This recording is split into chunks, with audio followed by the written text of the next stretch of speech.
사도신경으로 신앙을 고백하시겠습니다. 전능하사 천지를 만드신 하나님 아버지를 내가 믿사오며 그 외아들 우리 주 예수 그리스도를 믿사오니 이는 성령으로 잉태하사 동정녀 마리아에게 나시고 본디오 빌라도에게 고난을 받으사 십자가에 못 박혀 죽으시고 장사한 지 사흘 만에 죽은 자 가운데서 다시 살아나시며 하늘 오르사 전능하신 하나님 우편에 앉아 계시다가 저리로서 산 자와 죽은 자를 심판하러 오시리다.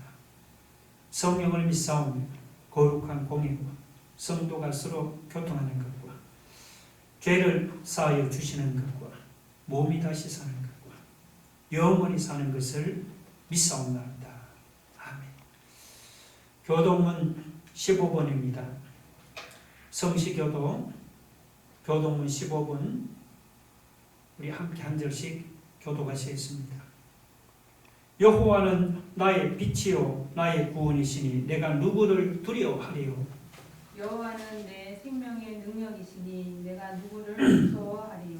악인들이 내 살을 먹으려고 내게로 왔으나 나의 대적들 나의 원수들인 그들은 실족하여 넘어졌도다. 군대가 나를 대적하여 진칠지라도 내 마음이 두렵지 아니하며 전쟁이 일어나 나를 치료할지라도 나는 여전히 태어나리로다. 내가 여호와께 바라는 한 가지 일 그것을 구하리니 곧 내가 내 평생에 여호와의 집에 살면서 여호와의 아름다움을 바라보며 그의 성전에서 사모하는 그것이다. 여호와께서 환난 날에 나를 그의 초막 속에 비밀히 지키시고 그의 장막 은밀한 곳에 나를 숨기시며 높은 바위 위에 두시리로다. 이제 내 머리가 나를 둘러서 내 원수 위에 들리리니 내가 그의 장막에서 즐거운 제사를 드리겠고 노래하며 여호와를 찬송하리로다. 아멘.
특별히 하나님 앞에 감사와 찬송의 제목을 먼저 감사하시고 한 주간 돌아보며 주님 앞에 잘못한 것이 있으면 회개하게 하여 주시옵소서. 이 시간 주님 앞에 간구하는 우리의 간구를 담아 하나님께 간구하며 이 시간 한번 다 같이 한번 통성으로 기도하겠습니다. 하나님 아버지 감사합니다. 오늘 거룩하고 복된 주일을 맞이하였습니다. 한 주간 또 저를 지켜주시고 저를 주님의 거룩한 전으로 불러주심을 감사합니다. 허물 많은 저들 그리스도의 십자가 십자가 보혈로서 우리를 죄 사해 주옵시고 우리를 구원하여 주셨소. 우리를 하나님의 자녀 삼아 주심을 감사드립니다. 하나님 아버지, 우리에게 가족을 주시고 좋은 교회를 주시고 직장과 건강을 주심을 감사합니다. 한 주간 사건 사고 많은 가운데 하나님께서 저들을 지켜주시고 오늘 이렇게 거룩한 복된 전으로 불러모아 주셨으니 하나님 앞에 나와 예배를 드리게 하시는 은혜를 주심을 감사합니다. 하나님 아버지, 근데 지난 한 주간 돌아보면 우리가 말씀대로 살지 못한 부분이 많습니다. 이 시간 우리 허물을 돌아보며 회개합니다. 내가 만난 주님, 그 주님을 전하지 못하는 주님, 이 시간 회개합니다. 주님 앞에 나올 때 겸손하지 못하고 교만한 마음을 가지고 나온 부분이 있으면 주여 이 시간 회개합니다. 무엇보다 예수 믿고 구원받은 내 이름이 하늘에 기록된 것으로 기뻐하지 못하고 한 주간 동안 불평하며 살아왔던 것이 있으면 하나님 이 시간 회개합니다. 아버지, 우리의 모든 부족과 한번을 이 시간 십자가 그리스도의 피로 보혈로 다시 씻어주시고 우리를 정결하고 깨끗하게 하여 주시기를 믿고 원합니다. 주님 앞에 간구합니다. 코로나가 깨끗이 완치로 다음 주는 우리 성도들이 기쁘게 예배 드릴 수 있도록 하나님 축복하여 주옵시고, 새봄을 맞아서 무엇보다 하나님 코로나로 인해서 무너진 우리의 예배와 믿음이 다시 한번 새롭게 회복될 수 있도록 하나님 축복하여 주옵소서.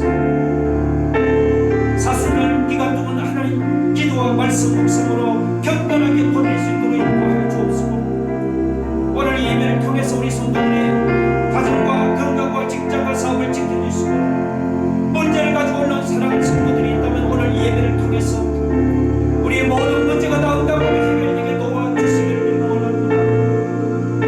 하나님 아버지, 코로나가 어려운 중에도 너무 전도에 수고하신 목사님들 지켜주시고 아버지, 또 개척교회 하나님 아버지 연약한 교회들마다 하나님께서 붙잡아 주옵시고 복음 들고 나가 수고하신 우리 선교사님들 하나님께서 지켜주셨습니다. 저들의 사역에 하나님 큰 열매가 맺힐 수 있도록 축복하여 주옵소서. 오늘 이 자리에 예배드리는 이곳에 주의 성령이 함께 주셔서 우리를 만나주시고 우리가 간구하는 모든 기도 주님 불러 영광 받아 주옵시고 감사하며 예수님 이름으로 기도 올려옵나이다. 아멘.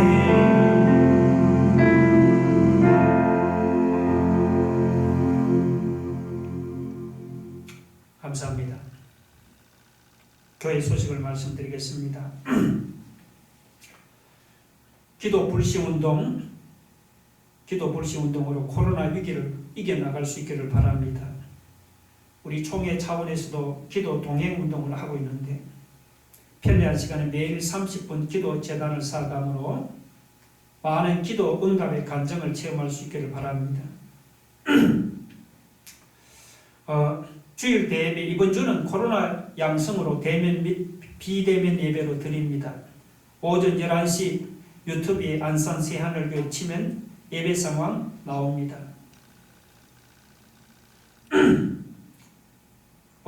주일 오후 예배는 코로나로 가정 예배로 대체합니다. 속히 주일 오후 예배도 회복될 수 있도록 기도하시기 바랍니다. 큐티는 주중에 주부에 있는 큐티를 해서 목사님께 문자로 제출해 주시기 바랍니다. 코로나 방역 수칙, 코로나가 계속 기승을 부리니 방역 수칙을 잘 지킵시다. 속히 접종 완료하고 예배에 참석할 수 있기를 바랍니다. 접종 완료에도 마스크 착용은 필수입니다. 그리고 지금은 사순절 기간입니다. 주님의 십자가 고난을 묵상하는 사순절 기간입니다. 이 사순절 기간을 기도와 말씀 묵상으로 경건하게 보낼 수 있기를 바랍니다. 그리고 교회 행사는 다음 주 3월 20일 주일은 원래가 있고 4월 11일 월요일부터 16일 토요일은 우리 고난주간입니다. 그리고 4월 17일 주일은 부활절로 지킵니다. 교회 소식은 주보를 참조하시고 이 시간 하나님께 예물을 드리도록 하겠습니다. 주여 이 예물에 나의 믿음을 담아 힘과 정성을 다하여 사오니 주여 기쁘게 받아주시고 축복의 씨앗이 되게 하옵소서. 아멘. 기도하겠습니다. 하나님, 오늘 이 시간 우리가 빈손으로 하나님 앞에 나오지를 않았습니다. 우리가 받은 은혜에 감사해서 힘을 다해서 하나님께 예물을 드렸습니다. 우리가 힘을 다해 드린 이 예물이 하나님이 받으실 만한 향기로운 제물이요 하나님은 기쁘시게 하는 예물이 되게 하여 주옵소서. 우리가 힘을 다해 드린 이 예물이 축복의 씨앗이 되어서 어려운 상황 속에서도 30배, 60배, 100배로 넘치도록 거두는 놀라운 역사가 우리 삶 속에서 나타나게 하여 주옵소서. 우리의 믿음과 정성을 담아 하나님께 11주를 드리습니다. 드린 손길도 축복하시고 저들의 직장과 사업에 어려움 중에도 하나님께서 부어주시는 큰 물질의 축복을 체험케 하여 주옵소서. 하나님 범사에 감사합니다. 회복의 은혜를 주심을 감사합니다. 가정을 지켜주시고 자녀들을 지켜주심을 감사합니다. 드리는 감사의 물을 기쁘게 받아 주옵시고 어려움 속에서도 감사가 더욱더 넘쳐날 수 있도록 하나님 축복하여 주옵소서. 성경음을 들었습니다. 하늘의 복과 땅의 신령한 것으로 채워주시고 주일 헌금을 드려사오니 주께서 기쁘게 받아주시고 드리는 손길마다 하나님께서 축복하시고 쓰이는 곳마다 하나님의 큰 역사가 나타날 수 있도록 축복하여 주시옵소서. 감사하며 예수님 이름으로 기도 올리옵나이다. 아멘.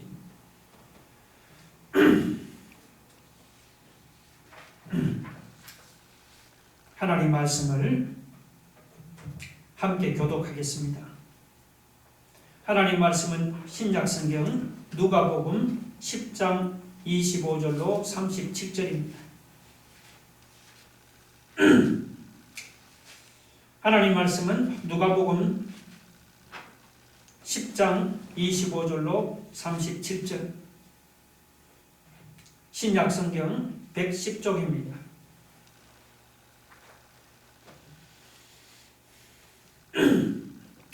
한 절씩 우리 교독하겠습니다. 어떤 율법 교사가 일어나 예수를 시험하여 이르되 선생님 내가 무엇을 하여야 영생을 얻으리까? 예수께서 이르시되 율법에 무엇이라 기록되었으며 내가 어떻게 읽느냐? 대답하여 이르되 내 마음을 다하며 목숨을 다하며 힘을 다하며 뜻을 다하여 주 너의 하나님을 사랑하고 또한 내 이웃을 내 자신같이 사랑하라 하였나이다. 예수께서 이르시되 내 대답이 옳다. 이를 행하라. 그러면 살리라 하시니 그 사람이 자기를 옳게 보이려고 예수께 여짜오되 그러면 내 이웃이 누구니까? 예수께서 대답하여 이르시되 어떤 사람이 예루살렘에서 여리고로 내려가다가 강도를 만나매 강도들이 그 옷을 벗기고 때려 거의 죽은 것을 버리고 갔더라.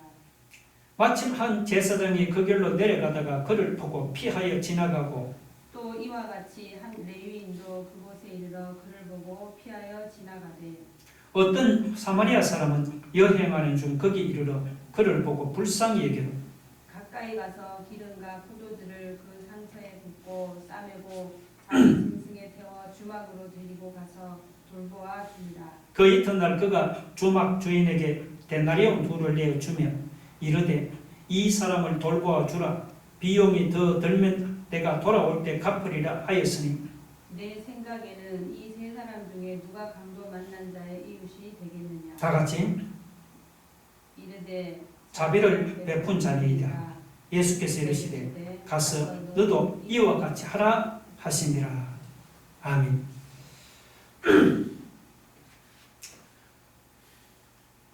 함께 읽은 본문은 어떤 율법 교사가 예수님께 질문하는 것으로 시작합니다. 그런데 이 율법 교사가 예수님께 질문을 던진 동기는 순수하지가 않았습니다. 자, 25절 보면 어떤 율법 교사가 일어나 예수를 시험하여 이르되 이 율법 교사는 몰라서 질문을 한 것이 아닙니다. 예수님이 율법을 잘 알고 있는지를 시험하려고 질문을 던졌습니다. 이렇게 율법 교사가 예수님을 찾아와서 질문을 던진 동기는 분명히 잘못되었습니다. 근데 그 질문의 동기는 잘못되었지만 그 질문의 내용 자체는 잘못된 것이 아니죠. 이 율법 교사는 지금 예수님 앞에 나와서 세상 문제에 대해서 질문을 하는 것이 아닙니다. 내가 무엇을 하여야 영생을 얻으리까? 내가 무엇을 하면은 구원을 얻을 수 있습니까? 이 율법 교사는 지금 예수님 앞에 나와서 구원을 얻는 문제와 영생을 얻는 문제에 대해서 질문하고 있습니다. 그가 예수님을 시험하려고 질문한 것은 잘못되었지만 영생이나 혹은 구원 문제에 대해서 그가 보이는 관심은 잘못된 것이 결코 아닙니다. 영생이나 혹은 구원 같은 이런 것은 믿는 사람이라면 마땅히 관심을 보여야 할 분야임에 틀림없습니다. 여러분은 하나님 앞에 나와서 어떤 질문을 합니까? 예수 믿는다고 하지만 영적인 문제에 대한 질문은 없고 온통 그냥 세상 문제에 대한 질문만 하지 않습니까?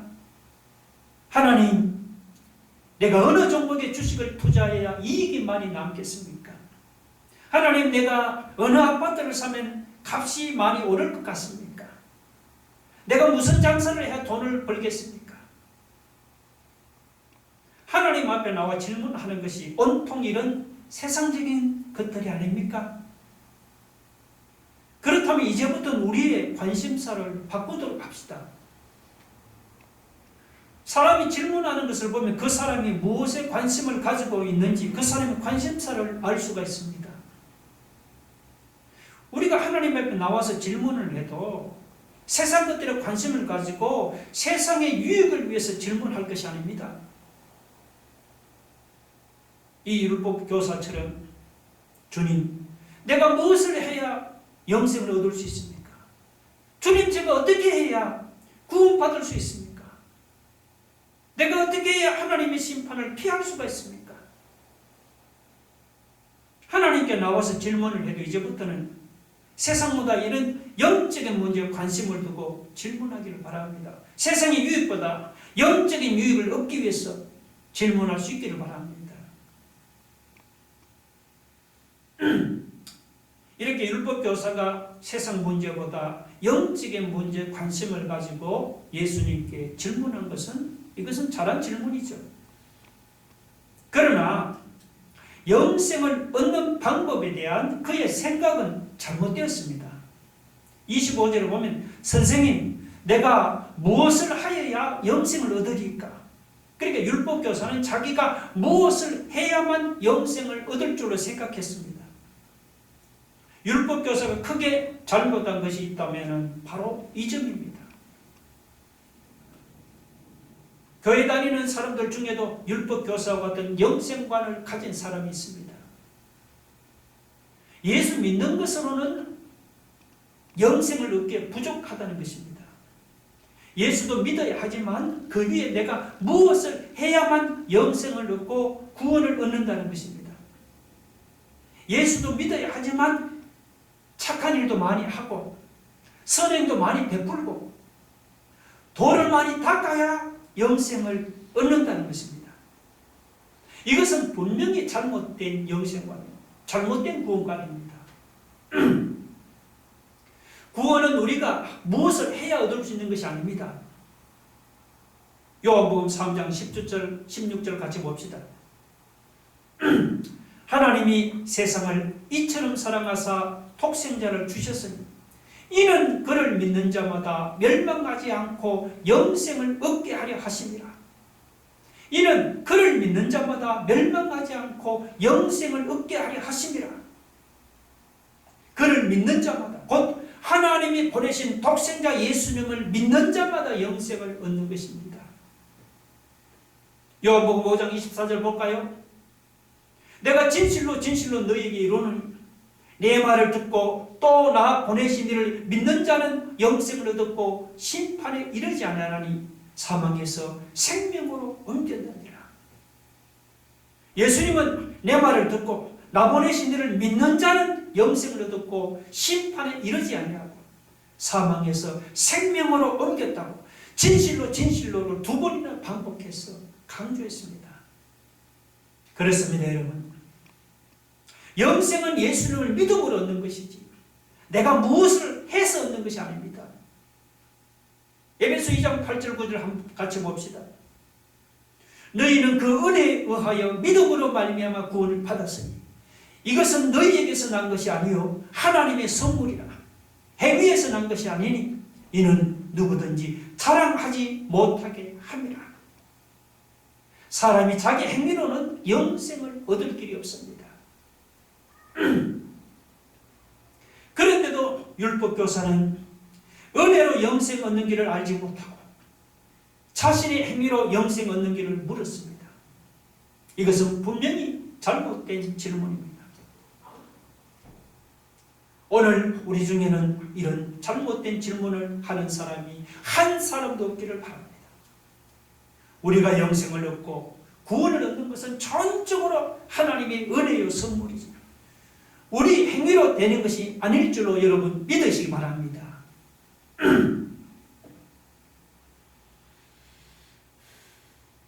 율법교사는 만약 예수님 앞에 나와서 내가 무엇을 해야 영생을 얻을 수 있습니까? 이렇게 질문하지 않고 주님, 나는 율법을 지킬 수 없는 죄인입니다. 나 같은 죄인이 어떻게 하면 영생을 얻을 수 있겠습니까? 만약 이렇게 질문했다면 예수님께서 어떻게 했을까요? 그랬다면 예수님이 틀림없이 이 사람에게 복음을 전해 주었을 것입니다. 그런데 율법교사는 그런 식으로 묻지를 않았습니다. 율법교사는 이 율법적인 구원관이 몸에 배어있던 그런 사람입니다. 그래서 이 사람은 은혜로 영생 얻는 것을 도무지 알지를 못했습니다. 영생을 얻는 것도 자기가 무슨 선행을 행해야만 되는 줄 알았습니다. 그래서 예수님 앞에 나와서 선생님, 내가 무엇을 해야 영생을 얻을 수 있습니까? 이렇게 물었습니다. 그러자 예수님도 그에게 율법에 무엇이라고 기록되어 있느냐고 되물었습니다. 그러자 율법교사는 하나님과 이웃을 사랑하면 영생을 얻을 수 있다고 대답을 했습니다. 여러분 27절 보세요. 대답하여 이르되 내 마음을 다하며 목숨을 다하며 힘을 다하며 뜻을 다하여 주 너희 하나님을 사랑하고 또한 내 이웃을 내 자신같이 사랑하라 하였나이다. 이 대답은 맞는 말입니다. 자, 그러면 사람이 하나님과 이웃을 사랑하면 어째서 영생을 얻을 수가 있습니까? 그 이익을 이렇게 설명할 수가 있습니다. 레위기 18장 5절에 보면 너희는 내 규례와 법도를 지키라. 사람이 이를 행하면 그로 말미암아 살리라고 했습니다.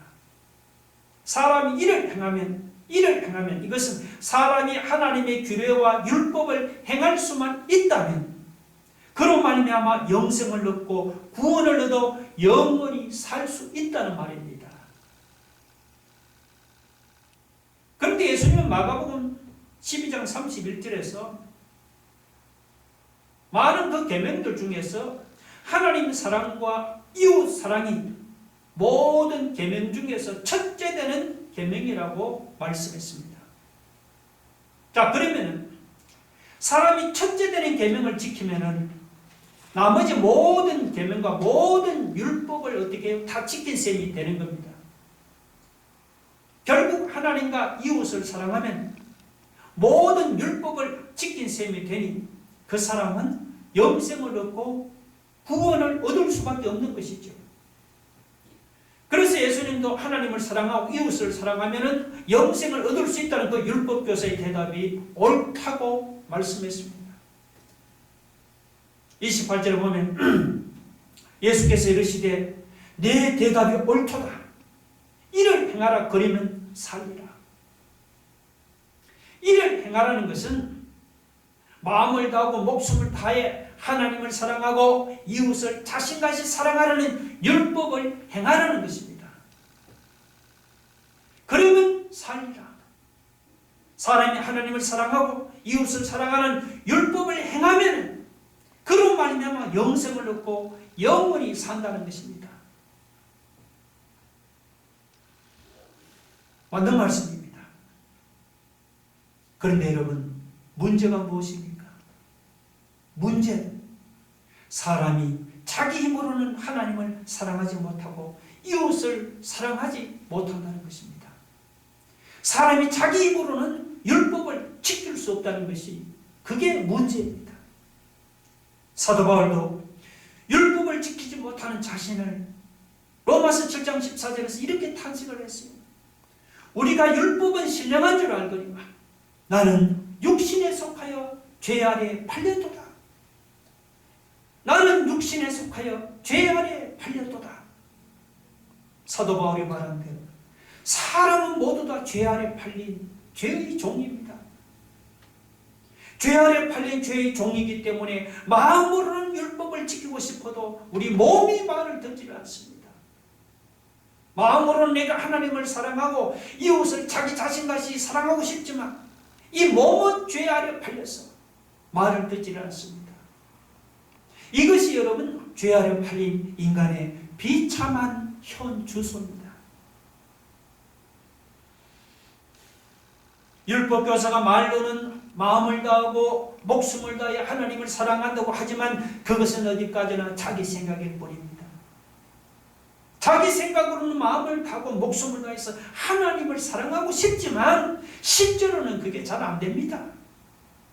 실제로는 온 마음 다해 하나님을 사랑하는 것이 아니고 온 마음 다해 나를 사랑하지 않습니까? 그렇지 않습니까? 솔직히 그게 우리 모습이 아닙니까?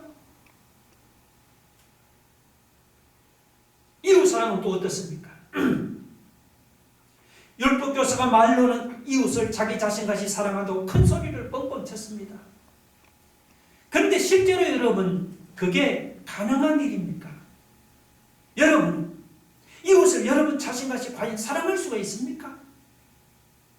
솔직히 말하면 이웃을 자신같이 사랑하기는커녕 이웃을 자기 집에 있는 강아지보다도 사랑하지 않는 것이 우리 모습이 아닙니까?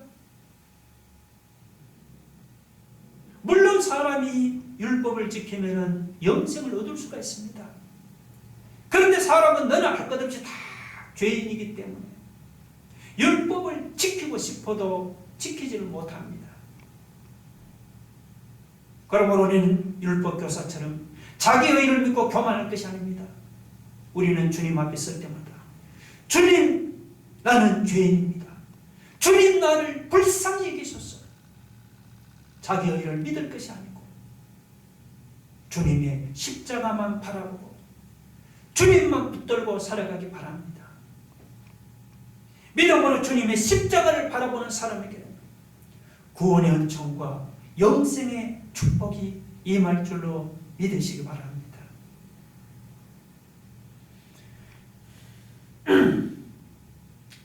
예수님이 이 율법교사에게 이를 행하라 그러면 살리라고 말씀한 것은 율법교사가 율법을 행할 수 있다는 말이 아닙니다.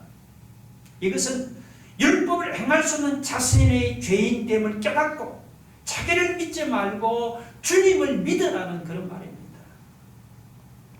그런데 이 율법교사는 주님의 말씀을 듣고도 죄책감을 느끼기는커녕 오히려 내 이웃이 누구냐면서 계속해서 질문을 했습니다. 29절 보세요. 그 사람이 자기를 옳게 보이려고 예수께 여쭤보래요. 그러면 내 이웃이 누구니까? 이 유대인들은 그 이웃에 대해서 아주 편협한 생각을 가지고 있었습니다. 그래서 같은 유대인들만 이웃이고 이방인들은 그냥 원수로 생각했습니다. 바리새인들은 이웃을 더욱더 좁혀서 유대인이라도 자기들과 같은 바리새인이 아니면 이웃이 아니고 원수라고 생각했습니다. 이 율법교사도 그런 편협한 생각을 가지고 예수님께 네 이웃이 누구냐고 물어보았습니다. 그런데 예수님의 이웃과는 유대인들이 생각하는 것과는 전혀 달랐습니다. 예수님은 당신이 생각하는 이웃관을 비유로 말씀을 했는데 이것이 유명한 바로 선한 사마리아 사람의 비유입니다.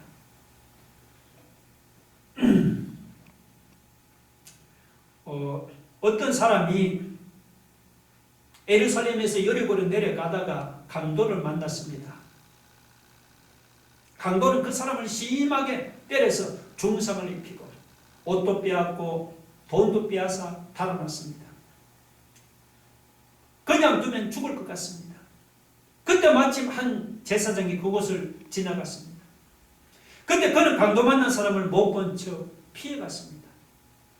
그 다음 레위인도 그곳을 지나가는데 그도 역시 못 본 척 지나쳤습니다.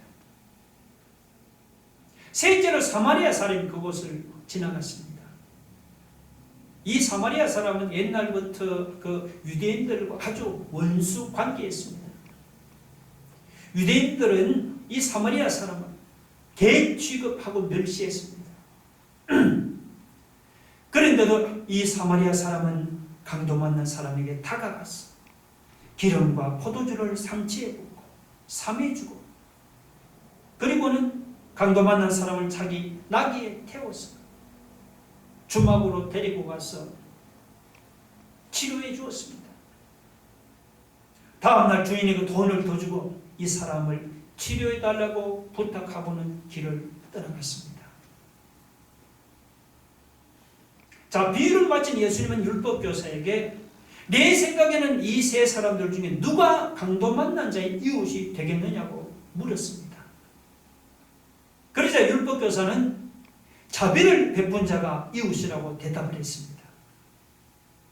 자, 29절에서 율법교사는 예수님께 내 이웃이 누구냐고 물었는데 예수님은 누가 내 이웃이라고 대답하지 않고 누가 강도 만난 자의 이웃이 되겠느냐고 그렇게 물었습니다. 얼핏 보면 이 주님의 질문이 좀 동문서답인 것 같습니다. 그런데 사실은 그렇지가 않습니다. 유대인들이 이웃을 좁게 생각해서 자기들과 같은 유대인이 아니면 이웃이 아니라고 생각했습니다. 자기들과 종교가 다르고 민족이 다른 사람은 모두 다 원수라고 생각했습니다.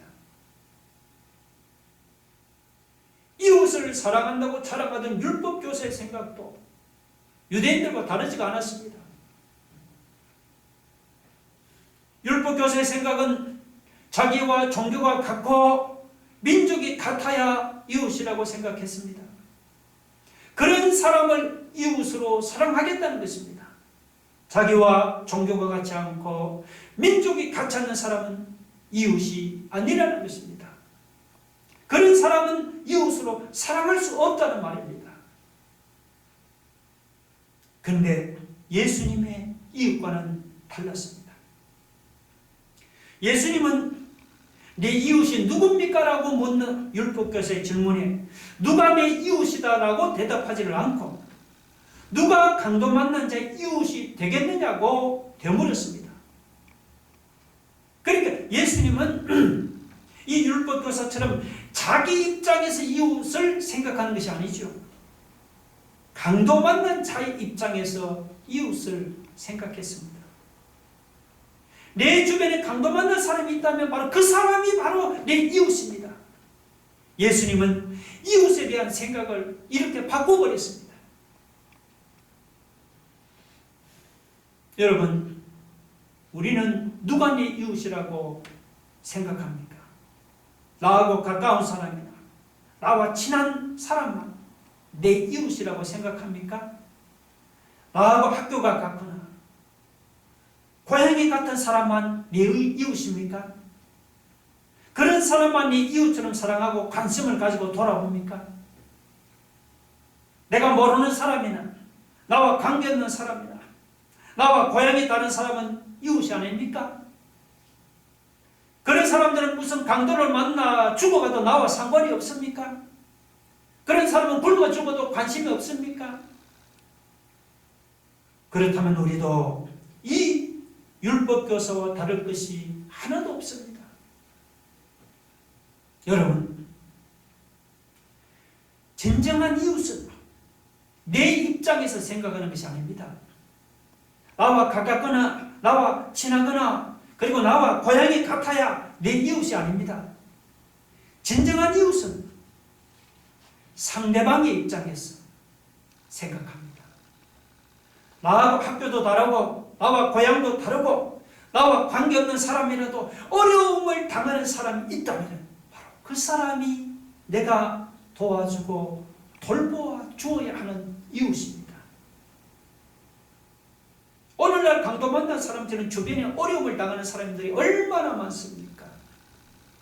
질병으로 어려움을 당하고 물질로 어려움을 당하는 사람이 한두 명이 아닙니다.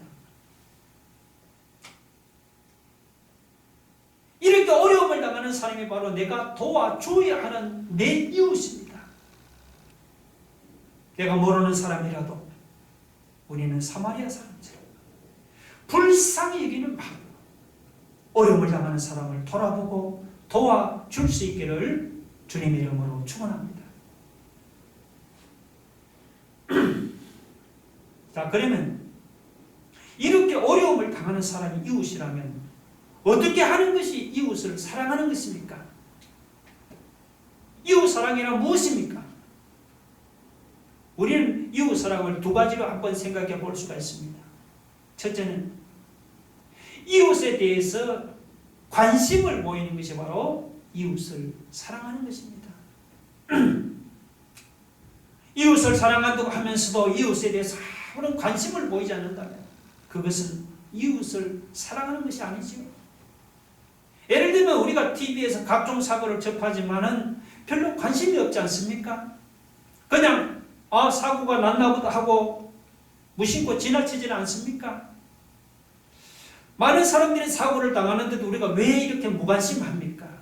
그 이유는 그 사고를 당한 사람들을 우리가 모르기 때문이지요. 만약에 사랑하는 가족이나 혹은 친구가 사고를 당했다면 우리가 어찌 무관심할 수 있겠습니까? 그런데 무관심한 것은 오늘 비유에 나오는 제사장이나 레위인도 마찬가지였습니다.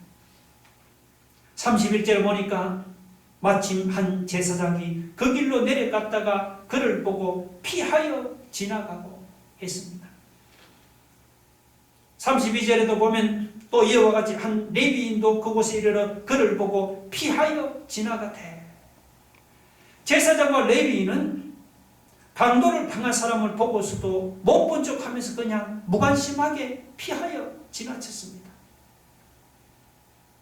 제사장이나 레위인이 어떤 사람이에요? 하나님을 섬기기 위해서 특별히 구별된 사람이 아닙니까? 입만 열었다 하면 하나님을 사랑합니다. 이웃을 사랑합니다. 이렇게 외치는 사람이 제사장이고 레위인이 아닙니까?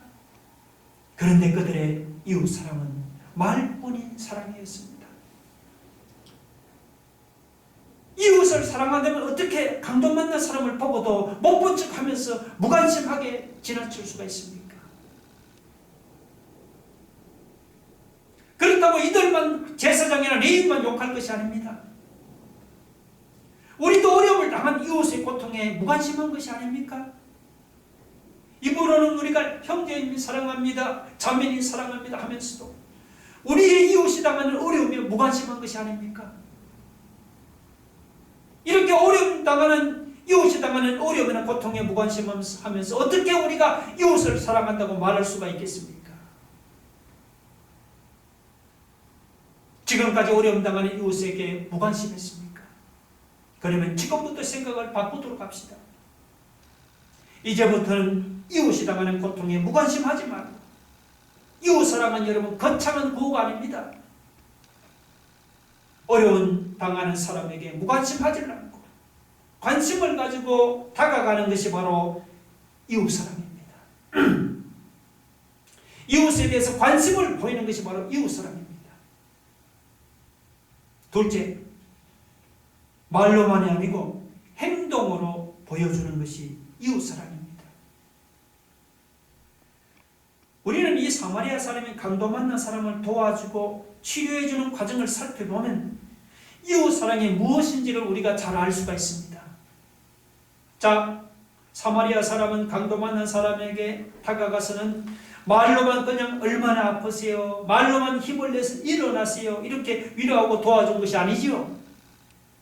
그는 강도 만난 사람이 쓰러져 있는 것을 보고는 불쌍히 여겨서 가까이 가서 기름과 포도주로 상처에 붓고 사매고 그리고 자기 나귀에 태워서 주막으로 데리고 가서 돌보아 주었습니다. 또 바로 떠나지를 않고 하룻밤을 함께 지내면서 돌보아 주고는 이튿날 주인에게 돈을 더 주고 이 사람을 치료해 달라고 부탁하고는 그리고는 길을 떠났습니다. 자, 보세요. 여기서 강도 만난 사람에게 가까이 가서 기름과 포도주를 상치에 붓고 그리고 사매고 그리고 나귀에 태워서 주막으로 데리고 가서 돌보아 주고 그리고 주인에게 돈을 주는 이런 것들은 이것은 말이 아니고 행동 아닙니까? 행동이지요. 사마리아 사람은 제사장이나 레위인처럼 말로만 사랑한 것이 아닙니다. 그는 말로만 아니고 이렇게 행동으로 보여주는 것이 이것이 바로 진정한 이웃 사랑입니다. 이렇게 비유를 마친 예수님께서 율법교사에게 결론적으로 주신 말씀이 무엇입니까? 그것은 가서 너도 이와 같이 하라는 것입니다. 37절 보세요. 예수께서 이르시되 가서 너도 이와 같이 하라 하시니라. 가만히 앉아만 있지 말고 가서 너도 이와 같이 하라. 가서 하라. Go and doing. 말로만이 아니고 가서 행동으로 보여주는 것이 이웃사랑입니다. 마지막으로 야고보 2장 15절 17절 인용하고 마치겠습니다. 만일 형제나 자매가 헐벗고 일용할 양식이 없는데 너희 중에 누구든지 그에게 이르되 평안히 가라 덥게 하라 배부르게 하라 하며 그 몸에 설 것을 주지 아니하면 무슨 유익이 있으리요. 이와 같이 행함이 없는 믿음은 그 자체가 죽은 것이라.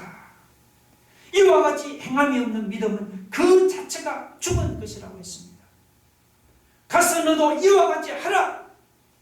여러분, 말로만이 아니고 가서 행동으로 보여주는 것이 진정한 이웃사랑입니다.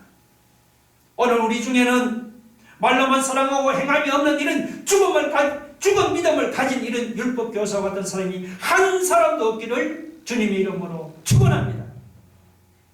다 같이 말씀을 생각하면서 함께 기도하겠습니다.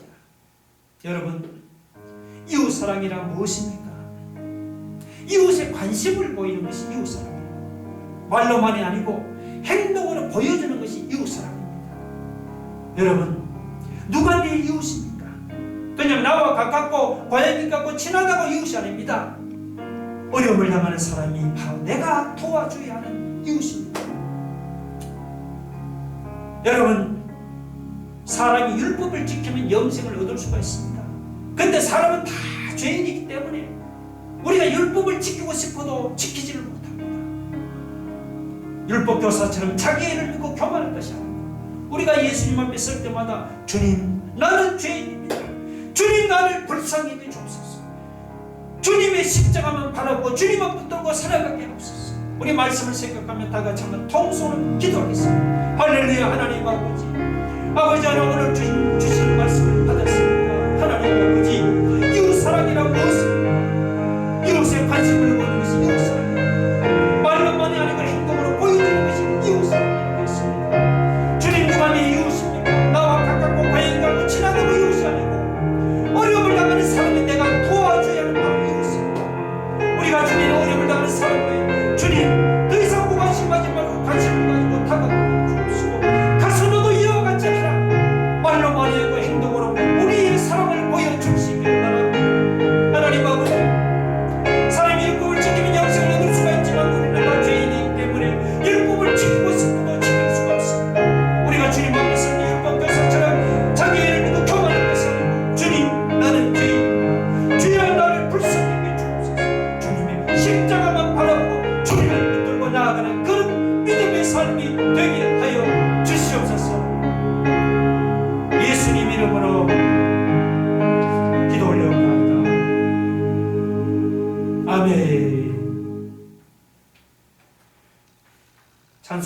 58장입니다.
지금은 우리 주 예수 그리스도의 은혜와 하나님 아버지의 크고 놀라우신 사랑과 성령의 감화감 능력으로 충만하신 역사가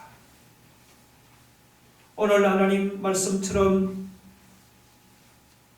어려움 당하는 이웃에게 무관심하지 않고 가서 하나님 사랑으로 돌보아주고 관심을 가지고 섬기며 도와주기를 결심하고 결단하는 우리 사랑하는 새하늘교회 모든 성도들 위해 지금부터 영원토록 함께 있을지어다. 아멘.